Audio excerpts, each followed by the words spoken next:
monthly basis. No, sorry. I used to be there in a weekly basis. Now I'm going every uh, 15 days, every other week, Right. because So, you sir, is know, the meeting already live on YouTube? because of these COVID times. So that's why we are not going that much there. Right. But things Sir, are getting back to hello? normal. Hello? Hello? Am I audible? Can you hear me, sir? Yeah, sure. Yeah. Just checking. Sir, are we already live on YouTube? I just got into YouTube now, just now, Okay. Okay. and through the channel Retinawesome. You know, we had this meeting, the Retinawesome, this Saturday. Yeah, yeah. Uh, Sorry. it took 3 hours and 36 minutes. Well, of course, we started before, chatting, talking to people. I was talking to Dr. Lam. He arrived maybe 20 minutes before the meeting. So we were talking a lot with the moderator, Natalia, as well, about things in general, waiting for people to arrive.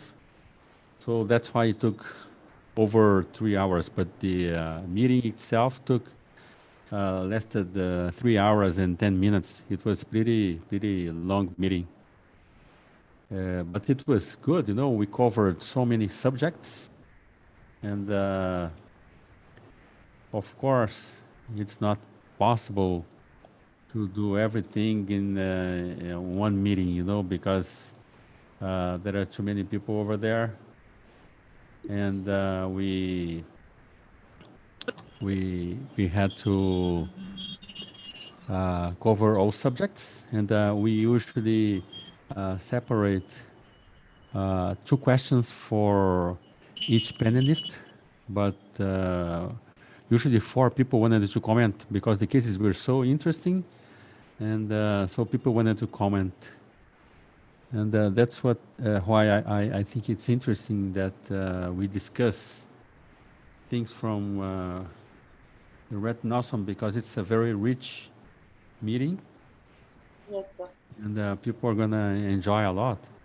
Like I was the keynote speaker, Dr. Lawrence. He was talking about retinoschisis, and Dr. Lam about optic nerve pit. All cases were very good. Natarajan's cases, uh, very good as well.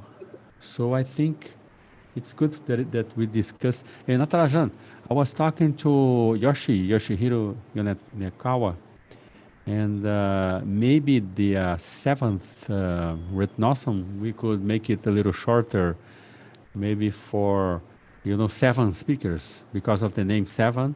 So we are approaching the end of the year, and then wouldn't last very, long. So that could probably be better. What do you think about it? And maybe Yoshi wanted to join us, but he's a little busy on call in the third week. The first week is next week, so it's not possible. And Correct. the other days are Yes. probably not, not suitable for that. What do you think, Aishwara? Yes, sir. Maybe Sure. good idea. So I have here Ulysses. Good morning, and Rodrigo. Good morning. Good morning, Dr. Hudson. Good morning, everybody. A pleasure to have you here. And Good morning, everybody. good morning. This is Aishwara. This is Ulysses and Rodrigo Aishwara. Hello, hello. Hi, hi, Rodrigo. Hi, Ulysses. Hi, Ashwara. Hi. Ulysses is Hello. the resident, and Okay. Rodrigo is the Retina fellow, and Nice to meet you. Aishwara is coming to the Retina Fellowship this year. Aishwara, Yes, sir. yeah, very cool. Congratulations. Are you getting busy already, or still COVID Yes. times don't No, let you we do? started to recover and it's starting to get busy now. I mean, every month is busier than the next, so it's getting better every month. So Yeah. yeah, I know the population in India is very large, so I think you get to see uh, too many people. Of course, it's always busy everywhere. That's what I was told. And things are getting back to normal now, and we think you should be a little busier, I guess. And so I separated the uh, the videos from Retinawesome, and we could go over uh, three to watch. For example, Lawrence Chong lecture on foveal retinoschisis. That was really great. He made this um, uh, review from foveal retinoschisis, and especially the myopic foveal retinoschisis. And then we completed with comments from everyone. So I think it's probably a good idea that we could share this, this presentation of him. So I think I will start, and since this is going to be recorded as well, so people would be able to join and watch later if they miss it by now. So, okay, could I share my screen?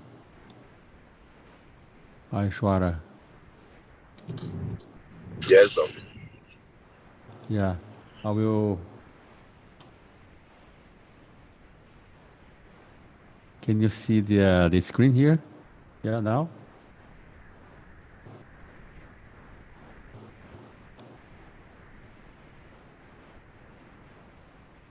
Let me put it sideways. Can you see the whole picture?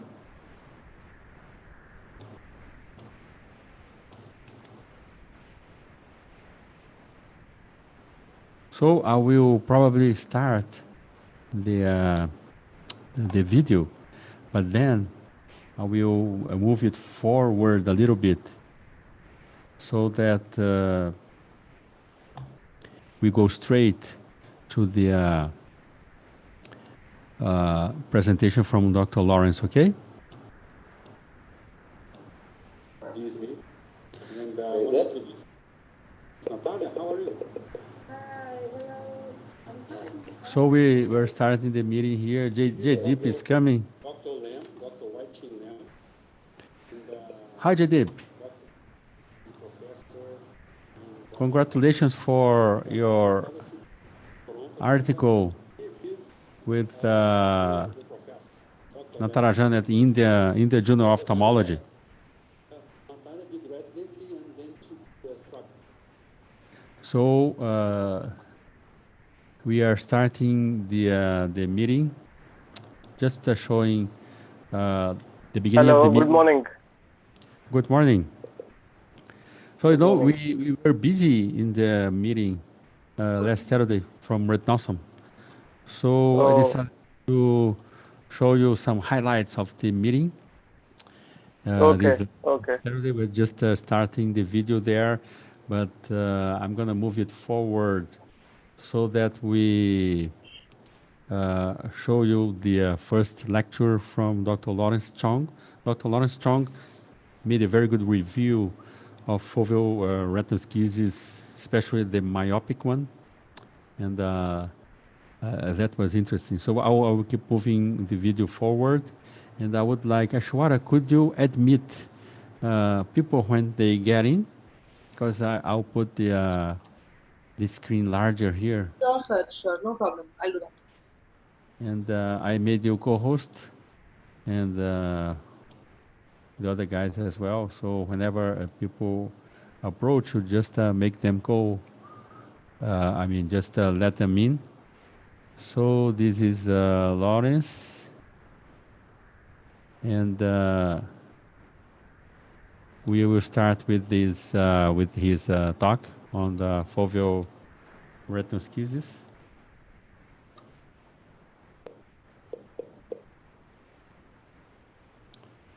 Let me just put here the mic. It's better now. It was pretty hot some weeks ago.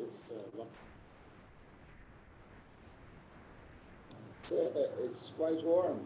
It's not hot, but it's windy. So Can you hear the sound? it's sunny also. It's a nice day to go to the beach also. Yes, yes, we can hear, but it's a little low. Low. Let me put a little.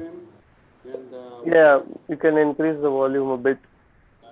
A bit low. Okay, let me just You control can it. increase the volume, sir. Yeah, sure. I will do that now. Seti, how are you, my friend? Rodrigo Pegado, you are Let me put it. and I make you co-hosts, and Natalia, please make the speakers co-host when they come, and I will have the pleasure to invite Dr. Lawrence Chong Better now? to start his talk on Yes, better. myopic foveoschisis, and I thank you again for being a keynote speaker. It's always a pleasure to Better learn now? from your cases, to learn with you, and Yeah, now it's better. if you want to share your screen. I guess it's better now. So I'll start with Dr. Lawrence Chong's lecture on myopic foveal schisis here. So I think the sound is better now. So I put the speaker here right next to the speaker, to the microphone. So we should be okay now.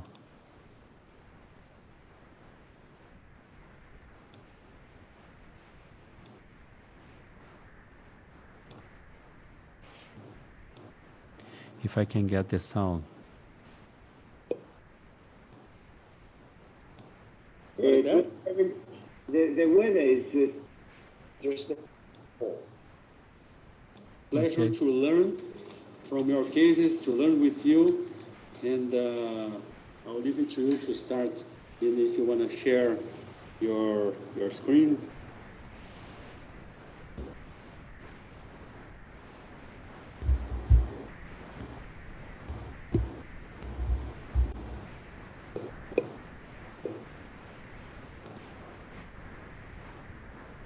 He's arranging his slides to start. everybody see my screen okay? Yeah, it's pretty good. Well, it's just a very short talk today on macular retinal schisis, particularly myopic foveal schisis, which I find a very interesting disorder, which probably Wai Ching sees a lot of in Hong Kong. It's another visual retinal interface disorder, one of many that we now know, including macular puckers and holes, and now we add myopic foveal schisis to that list. It was really only recognized with the advent of OCT, and probably the terminology is not particularly accurate. It isn't really a splitting of the neurosensory retina, because what we see are these pillars surrounded by cystoid spaces, and it's most commonly seen over a staphyloma. There was some suspicion prior to OCT that maybe there was a retinal schisis over these staphylomas, because Phillips, as early as 1958, thought there was a retinal detachment, but he looked and looked and looked and couldn't really find a retinal hole. And with the advent of OCT, several clinical groups reported a very high incidence of foveal macular schisis over the macular hole, ranging from 34% to 100%. And in the Beijing ICE study, it showed that a lot of highly myopic eyes really had myopic foveal schisis over the staphyloma up to a third. There have been various mechanisms proposed for myopic foveoschisis. Number one, is it a vitreoretinal interface abnormality? And that to me seems the most likely explanation at this point. People have talked about retinal stretching, a primary degeneration of the retina, or even a result of the staphyloma itself. But let's talk about vitreoretinal interface abnormalities. If you look at the OCT evidence, not only do you see the myopic foveoschisis, but you see other evidence of vitreoretinal interface disease. You can see either epiretinal membranes, vascular microfolds, you can see paravascular retinal holes, ILM detachments. You can also see simultaneous splitting of inner and outer retinal layers, ILM detachments, all suggestive that this is a vitreoretinal interface disorder. Again, the Beijing Eye study showed a significant concomitant evidence of vitreoretinal interface disorder. Clinical evidence, Spade and Fisher reported in their repair of myopic macular detachments that identification of cortical plaques by triamcinolone and scraping with the Tano scraper. And Yasuo Tano and his group in 2006 also found cortical vitreous in reoperating a failed myopic macular detachment. There's been ultrastructural evidence, and mainly this ultrastructural evidence comes from peeled ILM.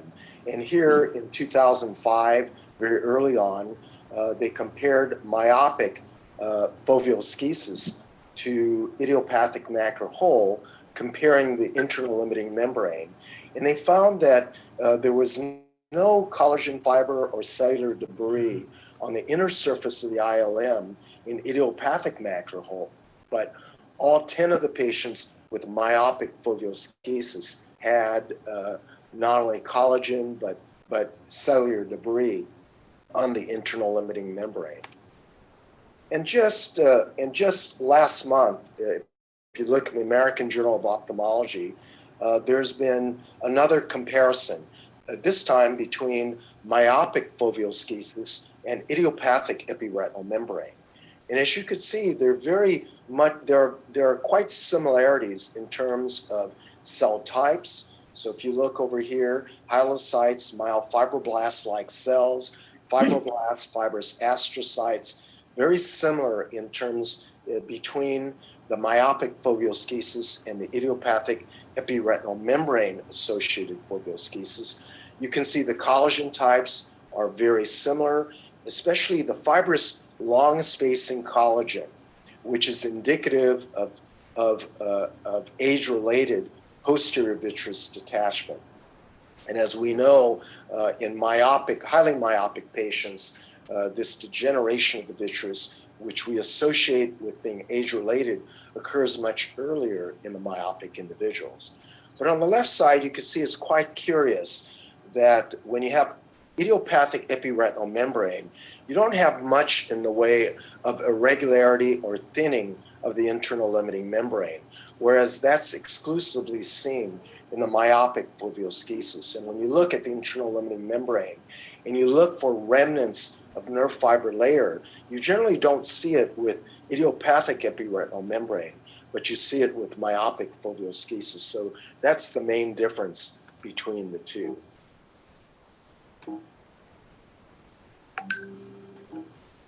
This was a very interesting comment. Difference, Interface. the difference between the two. So I will play it again. Just a second. Again, the Beijing Eye study The sound is okay? showed Yes, it's okay. Concomitant evidence of vitreoretinal interface disorder. Clinical evidence, Spade and Fisher reported in their repair of myopic macular detachments that identification of cortical plaques by triamcinolone and scraping with the Tano scraper.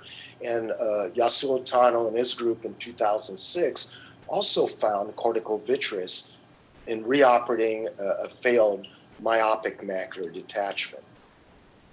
There's been ultrastructural evidence, and mainly this ultrastructural evidence comes from peeled ILM.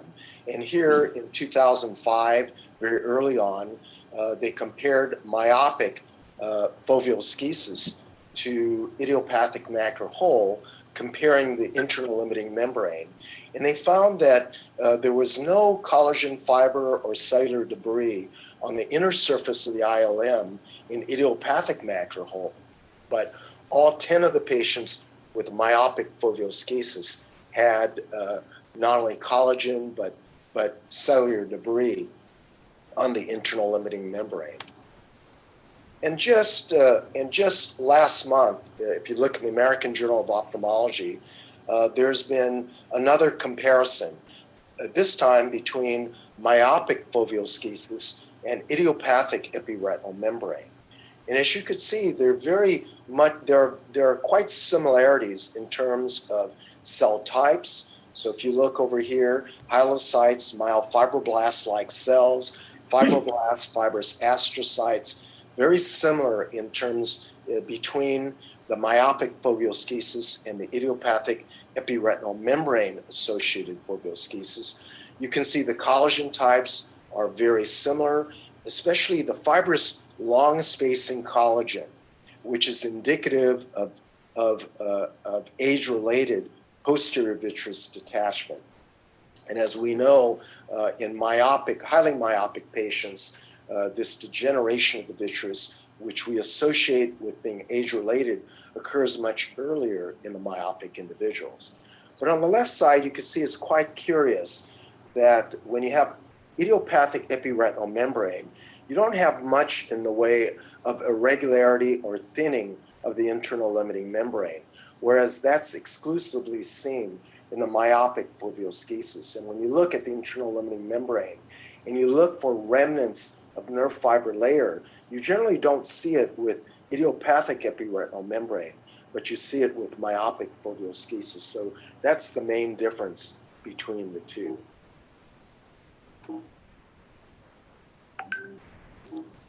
So interesting comments, the difference between the ILM and the myopic foveal schisis.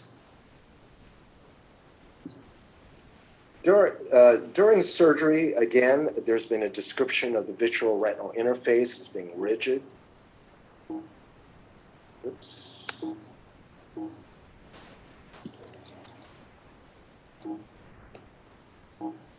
Sorry, my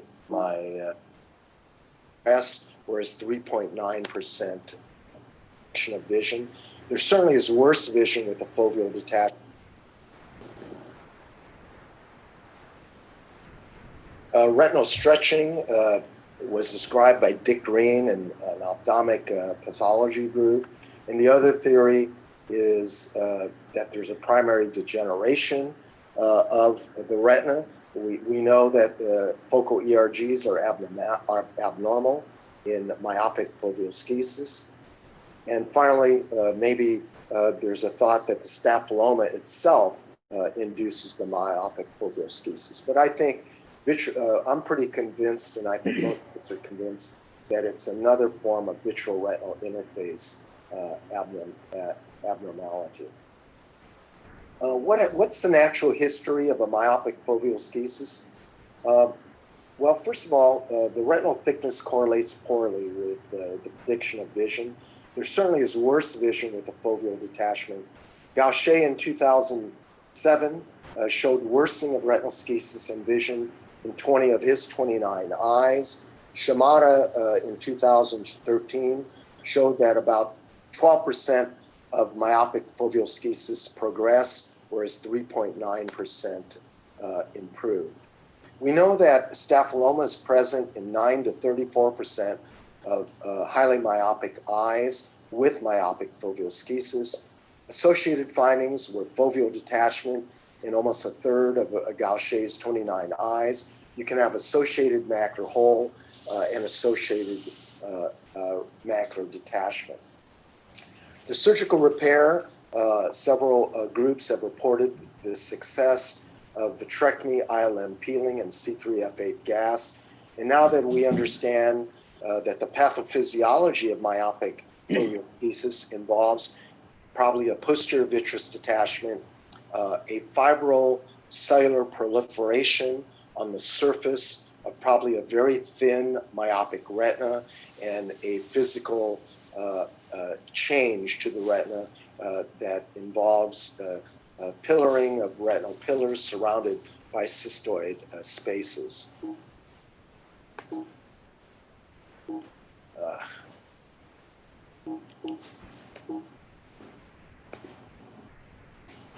So what are the surgical indications? Surgical indication is certainly a progressive loss of vision. And I'd like to just show you, conclude with an unusual case, and perhaps I'd like an opinion of what you think of my management of this case. Would you have managed it this way, and why this management works?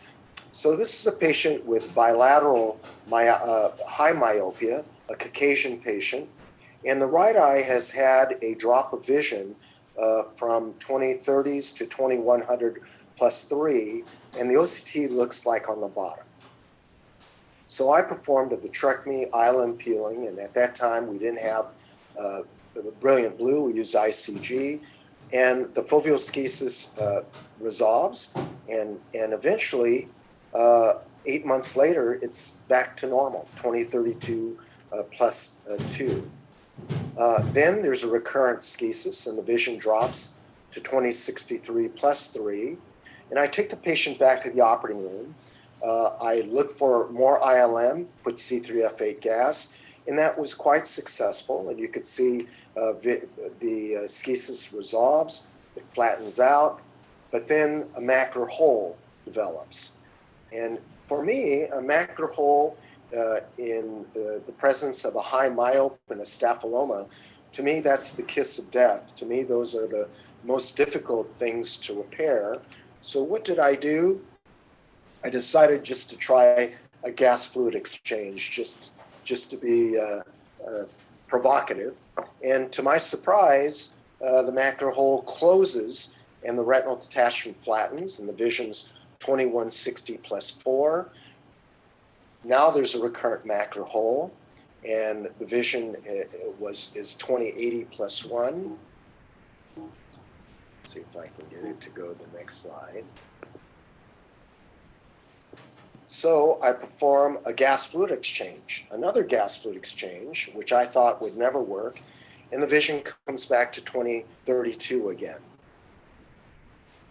Now there's a recurrent retinal schisis again, and so what do? What should we do at this point? Should we go with gas, another vitrectomy with gas? Should we do a gas fluid exchange? Would we do oil? And what I did instead was another gas fluid exchange, and vision comes back every time. And since then, she's had multiple gas fluid exchanges. But that concludes my talk, but I'm curious as to whether anybody would have done so many gas fluid exchanges, and particularly this, I've never repaired a macular hole in a retinal detachment over a staphyloma just with gas alone. So I'm curious as to what others might have an opinion on this. So this is interesting case, JD. You saw Yes, that sir. Lawrence, he did so many air fluid exchanges to curb the situation. So he could attach the retina and close the hole all times. Correct.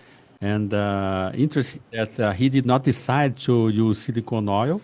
And you're going to hear on the comments from Dr. Lam and other people that he could probably get away with that by putting silicone oil and waiting a bit longer. Would you do so many air fluid exchanges?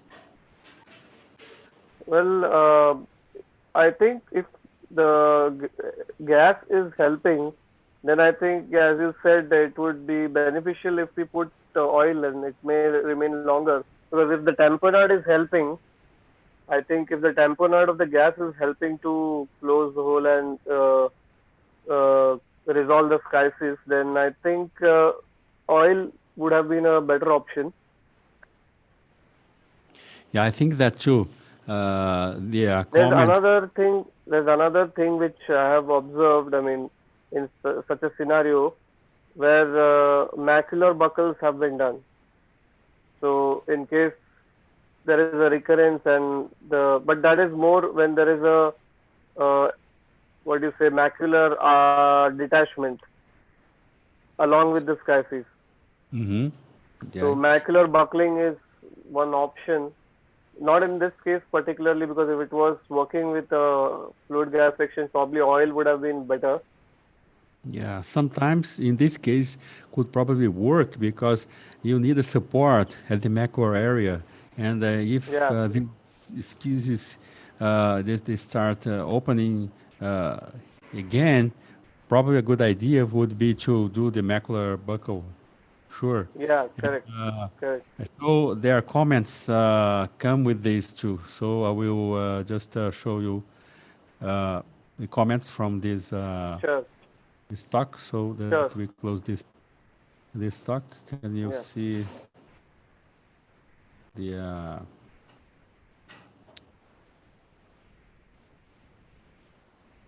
where is my video? Okay. Thanks very much. Great case, Lawrence. And I would like the comments first from Dr. Lam, and afterwards from Dr. André Jocá. Dr. Lam, what did you think? Did you get many cases of foveoschisis? Yes, we have quite a number of myopic foveoschisis, mainly because it's quite common in Asian populations because there's a higher prevalence of myopes among the Asian countries. I never have a case like this, though, I have to say, that resolve with gastric exchange, recur, and then repeated, and resolve and repeated. And actually, I find it very fascinating that it should recur. You know, the IOM and all the superficial tractions has been eliminated from previous surgery, then what is allowing that to recur is an interesting kind of mechanism that I'm not fully understand. But for the fact that it has keep coming back and then settle each time with the gastric exchange, then I would say it makes sense to use the silicone oil. However, the question then is, are you going to leave the oil in for forever so that you don't have to keep doing this back and forth? I remember one time I did with older lady with myopic macular hole with detachment. I did some light laser around the perifoveal area, and whether that did anything to help to create adhesions that allowed the retina to stay on and not to recur, I'm not sure. But that could be another considerations to see if that could help the form some adhesions to prevent it from recurring. But a very challenging situation, I don't know for sure. I haven't experienced that myself. Well, Wai Ching, I've never done this, and I'm curious about your experience with macular buckling. Have you had some experience with macular buckling? No, I haven't done macular buckling. Some of my colleagues in Hong Kong had, and the Japanese group also had, and that will be interesting. That will definitely relieve the potential tractions there, and that will be a good consideration. I think that could be it. Yeah. So I haven't had a case like that. I would like to thank you, Lord Strong, for the very nice review on foveoschisis. myopic foveoschisis, but I did have a case of a macular hole in which the patient didn't stay in prone position. And I thought I had relieved all the traction, and I just performed an air fluid exchange in the office, and the patient put himself in prone position, and the macular hole just closed. So I think if there is no traction, it makes sense to just perform a fluid air exchange and put some, maybe some gas, non-expensive gas, and ask the patient to be in the position. Because in this case, it worked for me, and maybe it was the same mechanism since you relieved all the traction before. But it's still in myopic schisis that eye that some pressure on. And you were right, maybe a buccal. It's I haven't done it. It seems quite challenging to do it. Maybe the solution, the final solution.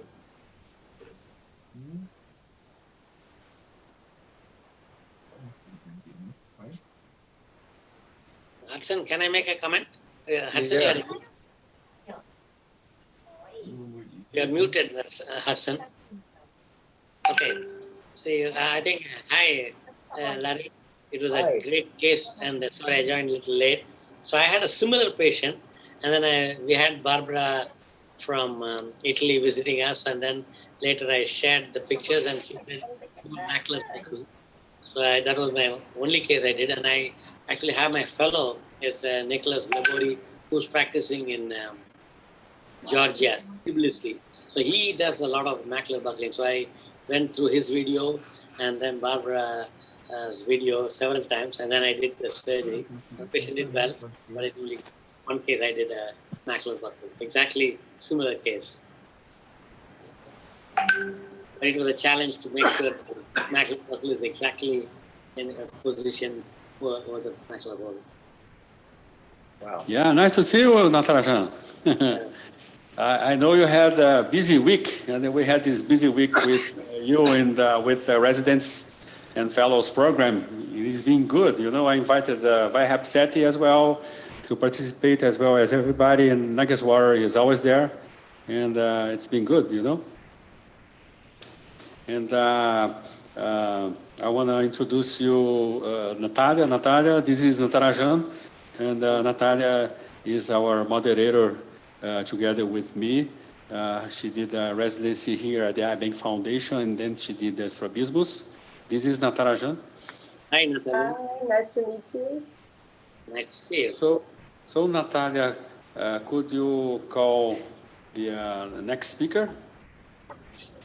Yes, sure.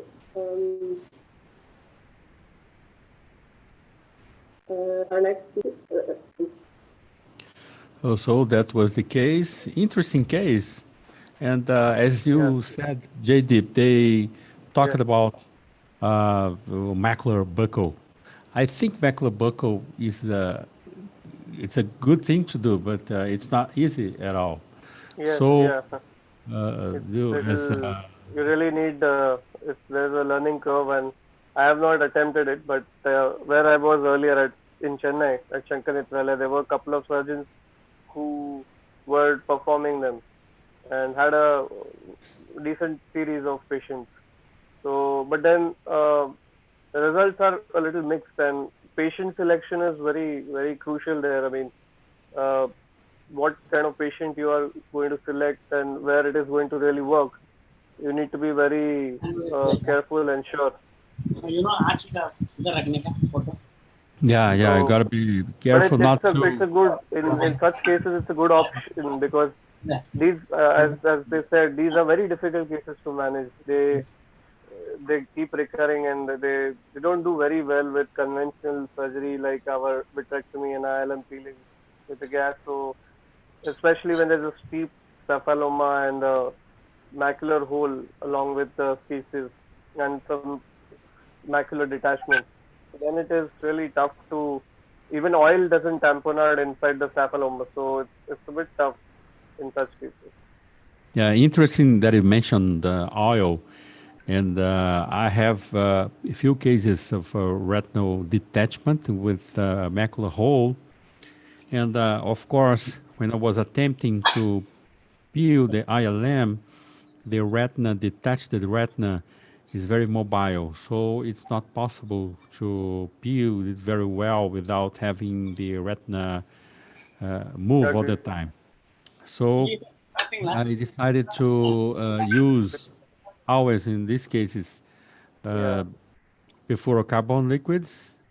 After PFCL. I did air fluid exchange, Yes. after I stained with brilliant blue, and then I used perfluorocarbon liquids. And then, interesting, I have some videos displayed on YouTube and iTube as well.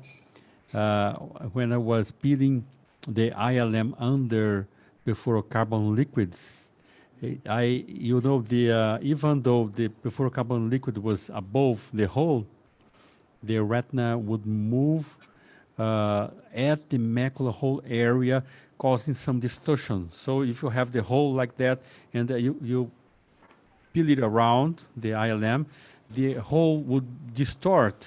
You see, you had this distortion of the configuration, the shape of the hole, so that helps it close. And then, as you said, there Okay. is not too much Great. surface contact of the silicone oil as good as the gas. But when I used the silicone oil and after the surgery, the patient was facing down, the silicone oil goes up. And so those cases I have the OCT preoperatively and the postoperative OCT and the hole closed. This is very interesting because I used Right. silicone oil for that purpose. I peeled the ILM, and so the whole closed very interestingly. But I did not only did the maneuver of ILM peeling without paying attention to the shape of the hole. You all the time I was peeling, the hole was sort of changing its shape. This is very interesting to consider because if you can, not by massaging the hole, not by putting a forceps over the hole, you might get some damage in the structural uh, retina there with the photoreceptors and the edges of the hole. So the good thing that I did was to peel the ILM, and then with the force of the peeling, I was making distortion of the hole and then making it close. And then that it's like a triggering factor for the postoperative period, because after some time in the face position, the hole closed. I have few cases, good cases on that. Perfect. And Uh-huh. I don't know whether you consider doing this ILM peel for macular hole under before carbon liquids, but I think it works very good for me. Yes, yes. I do the same thing. I exactly the same thing for macular hole with the retinal detachment. I do the vitrectomy, then do the fluid gas exchange, stain with brilliant blue, and then under PFCL per fluorocarbon liquid, I do the ILM peeling. So it is uh, the distortion of the hole. I guess I haven't seen. Maybe in myopic patients with the sapaloma, the retina is really thinned out, so it might, that might be the case why there is a distortion. And if you peel maybe towards the hole, towards the center, that might help to pull the retina towards the center and try to reduce the size of the hole, and that might help in closing the hole. Yes, yes, very good thoughts. And these Do cases, you like anytime consider going with a soft tip cannula and going to the hole and just while the fluid gas exchange is on in the end of the surgery and try to remove some fluid there yeah, I think that's a through the good hole? idea. Use the soft candle. Yeah, I Passive think it's suction a with good idea. Yeah, and that might just approximate the hole a little bit. yeah, I think so. And for recurrent macular holes, I was talking to David Chow from Canada. He taught me some maneuvers doing the these 41 cannula subretinal submacular hole injection of BSS with the aid of the Constellation or Stellaris or whatever system you have. So you keep Okay. pushing with the pedal and injecting and actually detaching underneath the hole, the Oh, retina oh, there. okay. So would probably make it easier Make it to, more, there's like, you're yeah, more kind of elastic. elastic, yeah. I understand. And for the case I did, it worked. And I kept doing, and for recurrent cases, some work, some do not, depending on the chronicity of the hole and how long it's been there. And but we should always try to do something for recurrent macular holes, and I think we should not never give it up.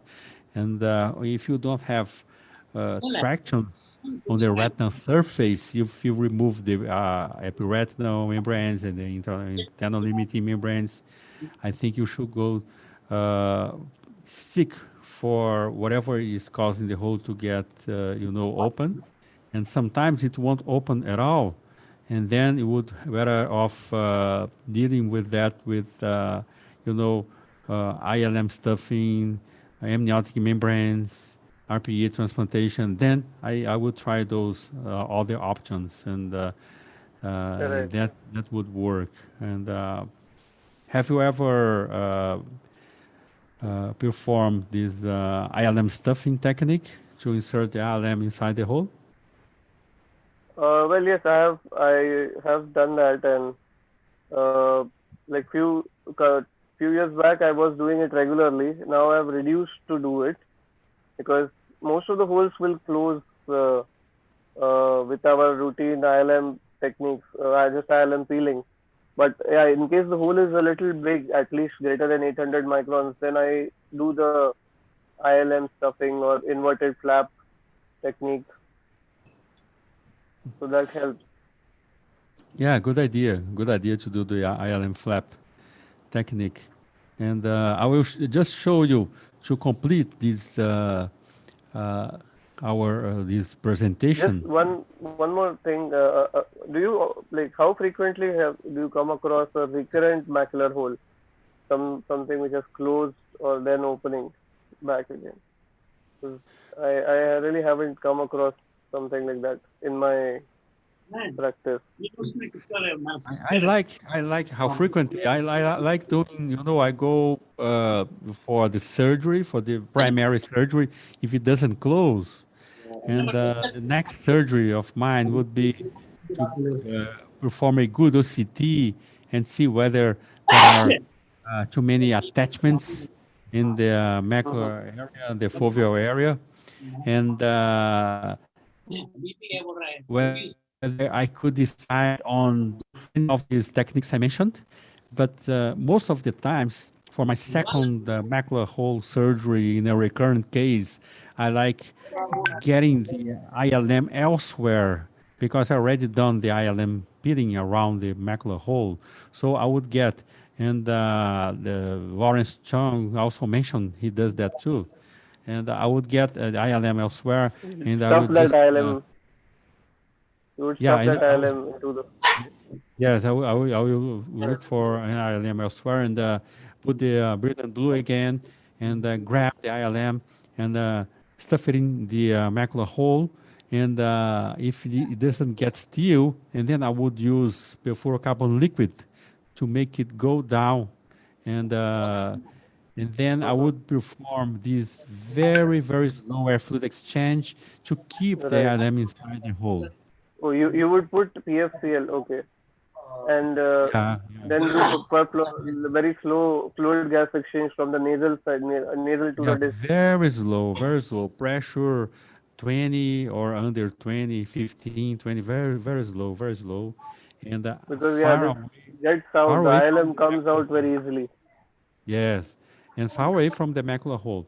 And a good thing is that if you perform the direct air fluid exchange, if you go for the direct air fluid exchange, meaning that you are inserting silicone oil and for those cases of retinal detachment and removing the perfluorocarbon liquid. And then I would be very slow too. I have a video Hello? with a droplet coming out of the hole. Like here you have the ILM, you have the droplet being Yes. removed, and it's like Yes. a kissing between them. And I just removed the perfluorocarbon liquid, and the ILM fall back again inside the macula hole. I have this video. This is a very cool video, and I will share with you Great, great. later. Okay. Later. So I would do I have anything tried. for I not have having tried putting a small drop of viscoelastic on the I'll ILM ask Divya, on the she will hole. use the time. viscoelastic. Good Yeah, idea. Good idea too. Good idea too.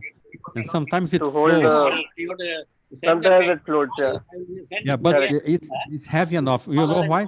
Because after you do cataract surgery combined with vitrectomy, and you have some viscoelastic inside the you have some viscoelastic inside the vitreous cavity, it goes Yes, straight down, and yes, when yes, it yes. goes straight down, It's difficult to it, take it out. yeah, yeah. So it helps pushing the ILM back inside the hole. Yeah, And yeah. interesting that we are discussing these retinawesome. That is so interesting cases and things that we should consider.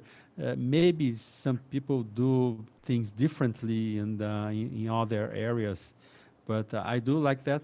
And I presented this time. It was an epiretinal diabetic retinopathy case, but our friend Neri showed a case where he stuffed the ILM inside the hole. And I will just go over that very quickly so that you see. Sure.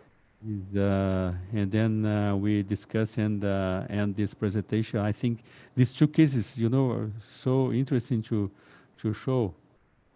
So can you see the screen here? That's going? Yes, I can see. Yes. Can you guys see the screen now? Yes, yes, so good. Let me try to. I'm just trying to enlarge it a little bit. Okay, just a second. I will enlarge. Okay.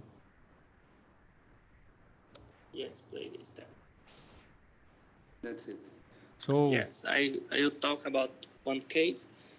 Okay. With the macula hole, the patient's female, 71 years, lost visions, left eye, and the macula hole, large macula hole, 926, and I use the macula hole treatment by insertion of the internal limited membrane to overlay the macula hole with the assistance of the perfluorocarbon liquids to stabilize the membrane. In this video, I was the vitrectomy, then put the brilliant blue to see the membrane and to make the peeling and elevate the retina, the tractions of the membrane, and put into the membrane in the hole. The left and the right. And in this moment, should the membrane not go out into the hole, I put the perfluorocarbon. In this moment, I into them. Now the perfluorocarbon liquid.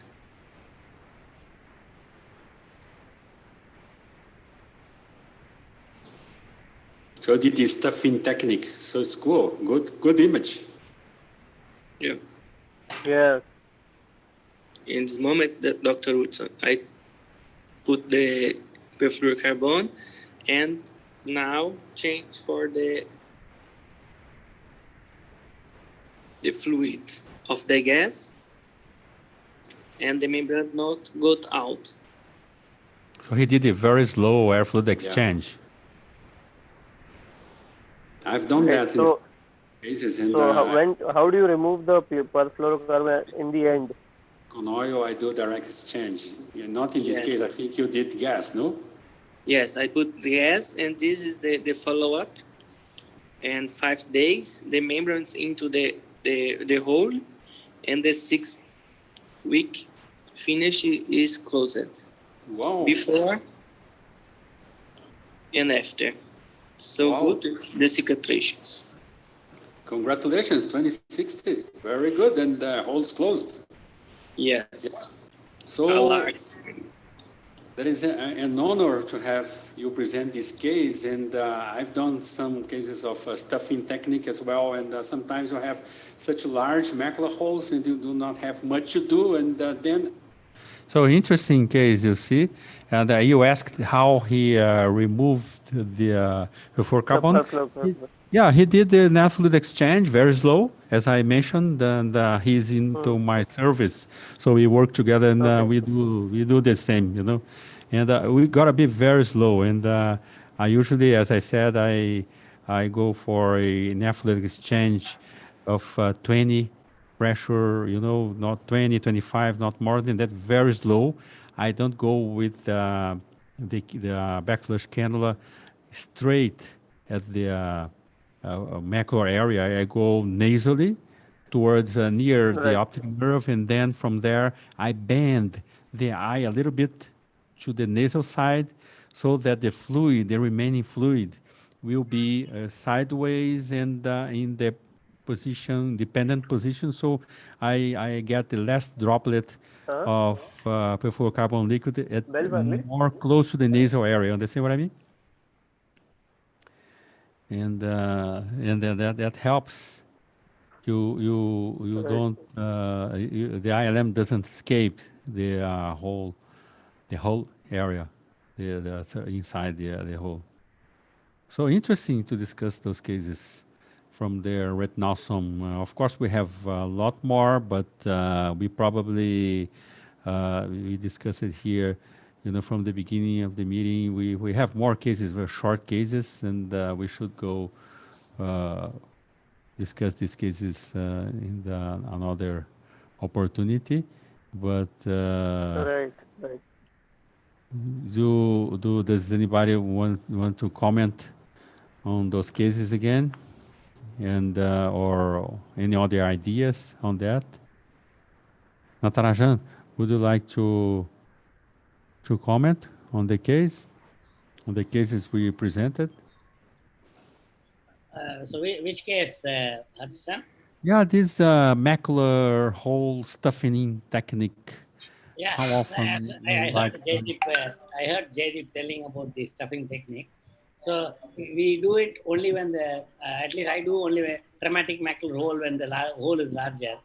But if it is the idiopathic macular hole, as Jaydeep said, I think it closes when you do an ILM peeling.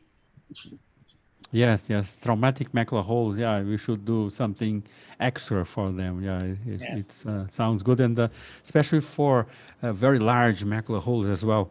You know, some large macular holes, you won't believe they will ever close, and sometimes with the stuffing technique they close, but we don't have a rule for that, and that's gonna work in every case. That's the thing, and I'm not very concerned about doing the RPE transplantation, even though it could well look good in the shape of the OCT, but the function, the visual acuity, does not always come as good as we expect to.